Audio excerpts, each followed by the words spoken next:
اللهم صل وسلم على نبينا محمد رب اشرح لي صدري ويسر لي أمري واحلل عقدة من لساني يفقه قولي اللهم وفقنا لما تحب وترضى رب يسر ولا تعسر وتمم بالخير ربنا زدنا علما نافعا اللهم فقهنا في الدين آمین یا رب العالمین۔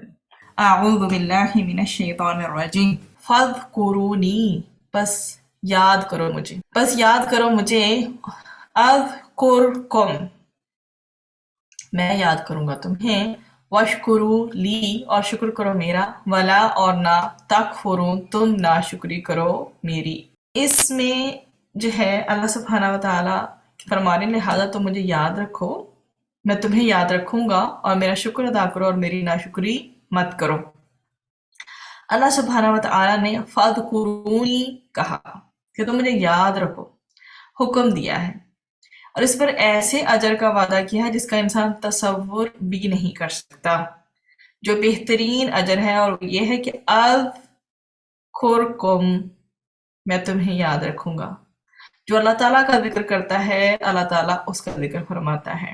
سیدنا ابو ہریرہ رضی اللہ عنہ نے بیان کیا، رسول اکرم صلی اللہ علیہ وسلم نے فرمایا، اللہ تعالیٰ فرماتا ہے کہ میں اپنے بندے کے گمان کے ساتھ ہوں، اور جب بھی وہ مجھے یاد کرتا ہے تو میں اس کے ساتھ ہوتا ہوں، جب وہ مجھے دل میں یاد کرتا ہے تو میں بھی اسے اپنے دل میں یاد کرتا ہوں، مطلب خود میں یاد کرتا ہوں، دل نہ بھی لکھیں تو اٹس اوکے، لکھنا چاہے تو لکھ لیں۔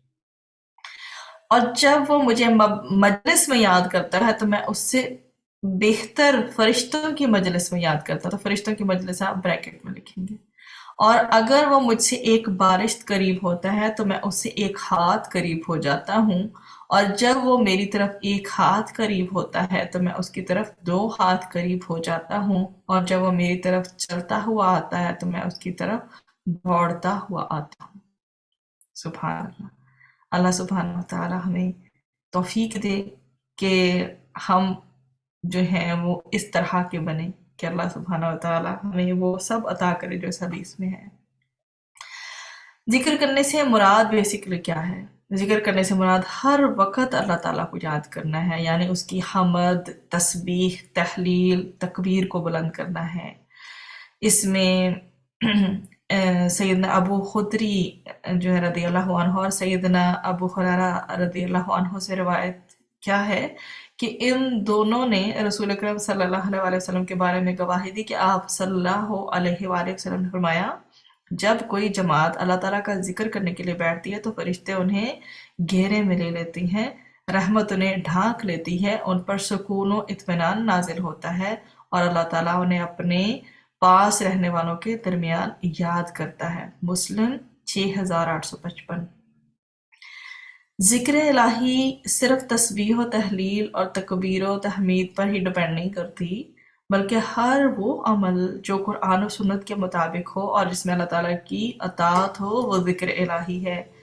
سیدنا ابو موسیٰ اشعری رضی اللہ عنہ نے بیان فرمایا کہ میں رسول اکرم صلی اللہ علیہ وآلہ وسلم کے پیچھے چل رہا تھا اور دل میں لا حول ولا قوت الا باللہ پڑھ رہا تھا۔ آپ صلی اللہ علیہ وآلہ وسلم نے فرمایا، اے عبداللہ بن قیس، یہ سیدنا ابو موسیٰ اشعری کا نام ہے بیسیکلی، کیا میں تمہیں جنت کے خزانوں میں سے ایک خزانہ نہ بتاؤں؟ میں نے عرض کیا، یا رسول اللہ صلی اللہ علیہ وآلہ وسلم، ضرور ارشاد فرمائیں۔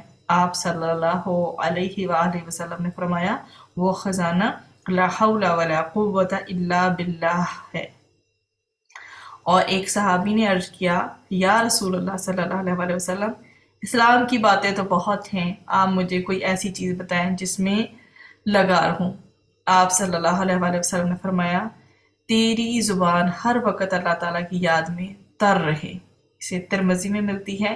سیدنا ابو ہریرہ رضی اللہ تعالیٰ عنہ سے روایت ہے کہ رسول اکرم صلی اللہ علیہ وآلہ وسلم نے فرمایا کہ 2 کلمے ایسی ہیں جو زبان پر ہلکے، قیامت کے دن ترازو میں بھاری ہوں گے اور رحمان کو محبوب ہیں، اور وہ ہیں سبحان اللہ و بحمدہ سبحان اللہ العظیم۔ بخاری 7563۔ سیدنا جابر رضی اللہ عنہ سے روایت ہے کہ رسول اکرم صلی اللہ علیہ وآلہ وسلم نے ارشاد فرمایا جس نے یوں کہا سبحان اللہ العظیم و بحمدہ، اس کے لیے جنت میں ایک کھجور کا درخت لگایا جائے گا۔ اس کا ریفرنس ترمذی میں موجود ہے۔ تو اللہ تعالیٰ کو یاد رکھنا ہی کسی انسان کو اس کا مستحق بناتا ہے کہ اللہ تعالیٰ اس کو یاد رکھے۔ These are the things connected. جس کو اللہ تعالیٰ نے بھلا دیا، سمجھو کہ وہ ڈوب گیا۔ زمین پر اس کا نہ اچھا ذکر رہے گا اور نہ آسمانوں میں اس کا کوئی خیر خواہ ہوگا۔ اللہ تعالیٰ کا ذکر کرنے والے کو ہی شکر کرنا نصیب ہوتا ہے، کیونکہ انسان جب اللہ تعالیٰ کو بھول جاتا ہے تو ناشکری میں مبتلا ہو جاتا ہے۔ تو ذکر کی ہدایت تحویل قبلہ کے موقع کی مناسبت سے دی گئی ہے، اس لیے کہ ذکر الہی سے ایک مومن کا دل اللہ تعالیٰ کی عبادت کے لیے تیار ہو جاتا ہے۔ اب اس کی بینیفٹس کیا ہیں؟ جو اللہ تعالیٰ کا زبان سے اس طرح ذکر کرتا ہے کہ اس کا دل بھی موافقت کرتا ہو۔ یہ نہیں کہ صرف زبان سے ذکر جاری ہو پر دل میں وہ چیز جو ہے اس طرح سے نہ اس طرح سے دل جو ہے آپ کا فوکس نہ کر رہا ہو، دل سے جو توجہ نہ دے رہے ہیں آپ اس پہ۔ تو جب ایک بندہ زبان سے بھی ایک ذکر کر رہا ہے اللہ کا اور دل بھی ساتھ میں شامل ہے، موافقت ہے اس کی، تو ایسے ذکر سے اللہ تعالیٰ کی معرفت اور اس کی محبت نصیب ہوتی ہے۔ دوسری چیز کیا ہے؟ اللہ تعالیٰ کا ذکر کرنے والے کو اس کا ثواب نصیب ہوتا ہے۔ تیسری، اللہ تعالیٰ کا ذکر کرنے والے کو اللہ تعالیٰ یاد رکھتے ہیں۔ حدیث قدسی ہے، جس نے مجھے دل میں یاد کیا میں بھی اسے دل میں یاد کروں گا، اور جس نے مجھے مجلس میں یاد کیا میں بھی اس سے بہتر مجلس میں اسے یاد کروں گا۔ بخاری 6805۔ اللہ تعالیٰ کا ذکر کرنے والے کو دل کا اطمینان نصیب ہوتا ہے۔ ذکر کرنے والا اللہ تعالیٰ کی رضا کے مطابق چلتا ہے۔ ذکر کرنے والا اللہ تعالیٰ کی ناراضگی سے بچنے کی کوشش کرتا ہے، اور ذکر الہی کرنے والے کی ساری توجہ اللہ تعالیٰ کی طرف ہو جاتی ہے۔ ذکر الہی کرنے والا دنیا کی محبت سے نکل آتا ہے۔ اللہ تعالیٰ کا ذکر کرنے والے کو ہی شکر کرنا نصیب ہوتا ہے، کیونکہ ذکر شکر کی بنیاد ہے۔ وَاشْكُرُوا لِي وَلَا تَكْفُرُونَ۔ اللہ تعالیٰ نے حکم دیا ہے کہ وَاشْكُرُوا لِي، کیا کرو؟ میرا شکر ادا کرو، یعنی میں نے جو تمہیں نعمتیں عطا کی ہیں، تم سے جو غم، تکالیف اور مصیبتیں دور کی ہیں، اس پر میرا شکر ادا کرو۔ Be thankful to me. شکر دل کی عبادت ہے جو تب ادا ہوتا ہے جب انسان اللہ تعالیٰ کی نعمتوں کا اعتراف کرے اور زبان سے ان کا اقرار کرے اور ادا سے اس کی اطاعت کرے، اور اس نے جن کاموں سے روکا ہے ان سے رک جائے، اور ان نعمتوں کا اعتراف نہ کرنا کیا ہوتا ہے؟ ناشکری ہوتی ہے۔ اللہ سبحانہ و تعالیٰ نے شکر کا حکم دیا ہے اور ناشکری سے روکا ہے۔ اب شکر کی جو بینیفٹس ہیں، پہلے ہم نے ذکر کے بینیفٹس تو کر لیے، شکر کے بینیفٹس کیا ہیں؟ شکر سے اللہ سبحانہ و تعالیٰ کی رضا حاصل ہوتی ہے۔ شکر سے اللہ سبحانہ و تعالیٰ کی رضا حاصل ہوتی ہے، یہ پہلا پوائنٹ ہے۔ دوسرا، شکر سے ہدایت اور استقامت نصیب ہوتی ہے۔ تیسرا، شکر سے خیر و برکت نصیب ہوتی ہے، جیسے کہ اللہ سبحانہ و تعالیٰ نے فرمایا ہے سورہ ابراہیم آیہ 7 میں، اور جب تمہارے رب نے صاف اعلان کر دیا کہ یقیناً اگر تم شکر ادا کرو گے تو میں تمہیں ضرور ہی زیادہ دوں گا، اور اگر تم ناشکری کرو گے تو یقیناً میرا عذاب بلا شبہ بڑا سخت ہے۔ ناشکری کا انسان کو کیا نقصان ہوتا ہے؟ اب ایک نقصانات دیکھ لیجئے، 4 ہیں۔ نمبر 1، ناشکری سے انسان حق شناس نہیں رہتا۔ نمبر 2، ناشکری سے انسان کے اندر تکبر جو ہے وہ پروان چڑھتا ہے۔ نمبر 3، ناشکری سے انسان ظالم بن جاتا ہے۔ نمبر 4، ناشکری سے اللہ تعالیٰ کے عذاب کا مستحق ٹھہرتا ہے۔ انسان اللہ تعالیٰ کا شکر کس طرح سے ادا کرے، جس پہ ہماری اب آیا کا اختتام ہو رہا ہے۔ انسان اپنے دل سے اللہ تعالیٰ کا شکر ادا کر سکتا ہے اس بات پر یقین کرتے ہوئے کہ جو نعمتیں ملی ہیں رب العزت کی چاہت سے ملی ہیں، یہ ہے اعتراف نعمت۔ نمبر 2، انسان اپنی زبان سے اللہ تعالیٰ کا شکر ادا کر سکتا ہے۔ زبان دل کی ترجمان ہے، آپ صلی اللہ علیہ وسلم اپنے ہر کام کی تکمیل میں اللہ تعالیٰ کا شکر ادا کیا کرتے تھے۔ نیند پوری کرنے کے بعد، کھانا کھانے کے بعد، ہر کام کی تکمیل پر، چھوٹے سے بڑے ہر کام کی تکمیل پر اللہ تعالیٰ کی حمد بیان کرتے تھے۔ تو انسان اپنے جو باڈی آرگنز سے باقاعدہ سارے اعضاء جتنے بھی اللہ سبحانہ و تعالیٰ نے عطا کیے ہیں ان کا شکر ادا کر سکتا ہے۔ اس میں سجدہ شکر بھی آتا ہے، نماز اور جتنے بھی اللہ سبحانہ و تعالیٰ کے اوبیڈینس کے اطاعت کے کام ہیں، نبی صلی اللہ علیہ وسلم کی دعا بھی ہمیں ملتی ہے اس میں۔ اللہم اعنی علی ذکرک و شکرک و حسن عبادتک، اے اللہ اپنی یاد، اپنے شکر اور اپنی اچھی عبادت پر میری مدد فرما۔ اور اس دعا کو ہر نماز کے بعد اگر تو پڑھتے ہیں بہت اچھی بات ہے، اگر نہیں تو ضرور پڑھا کریں۔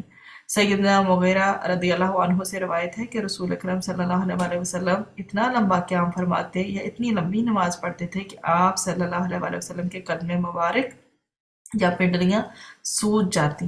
تو جب ان سے اس بارے میں کہا جاتا تو فرماتے افلا اکون عبدا شکورا، کیا میں شکر گزار بندہ نہ بنوں؟ 1130 بخاری میں اس کا ریفرنس ملتا ہے۔ تو اللہ سبحانہ و تعالیٰ نے اپنی نعمت یاد دلائی ہے کہ اس نے ہمیں ہماری ہی جنس کا ایک جو ہے نا نبی مبعوث فرمایا، اور اللہ تعالیٰ کی روشن اور نورانی کتاب کی آیتیں ہمارے سامنے تلاوت کرتا ہے، اور وہ ہمیں ہر قسم کی جو بری عادات ہیں، نفس کی شرارتیں ہیں، جاہلیت کے کاموں سے روکتا ہے، اور ہمیں کفر کی ظلمت سے نکال کر نور ایمان کی رہنمائی کرتا ہے، اور ہمیں کیا دیتا ہے؟ کتاب و حکمت کی تعلیم دیتا ہے، اور ہم پر ایسے راز کھولتا ہے جو ہم سے پہلے کبھی ہم پر نہیں کھلے تھے۔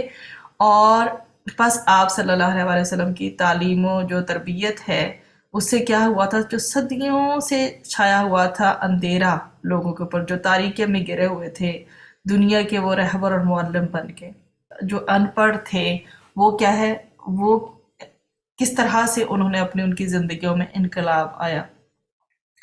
اور اس میں یہ کہ نبی کریم صلی اللہ علیہ وسلم کی رسالت کی تصدیق کے بارے میں ہمیں یہ بھی ملتا ہے سورہ آل عمران میں کہ بے شک اللہ تعالیٰ نے مومنوں پر بہت احسان فرمایا کہ انہی میں سے ایک جو ہے وہ رسول بھیجا ہے۔ یہ میں نے آپ کے سامنے آیا نمبر 151 کو تھوڑا سا سمرائز کیا، اب 152 کو تھوڑا سا سمرائز کر کے ہم کلاس کا انشاءاللہ وائٹ اپ کرتے ہیں۔ تو اللہ تعالیٰ نے اپنی نعمت کا ذکر فرما کر لوگوں کو اپنی یاد اور اپنے شکر کا حکم دیا کہ جس طرح میں نے تم ہی میں سے ایک نبی کو بھیج کر تم پر احسان کیا، تم بھی میرے ذکر اور میرے شکر سے غفلت نہ کرو۔ موسیٰ علیہ السلام نے عرض کیا اے اللہ میں تیرا شکر کس طرح ادا کروں؟ تو اللہ تعالیٰ نے ارشاد فرمایا کہ تو مجھے یاد رکھ، بھول نہیں، یعنی اللہ تعالیٰ کو یاد رکھنا شکر ہے اور بھلانا کفر ہے۔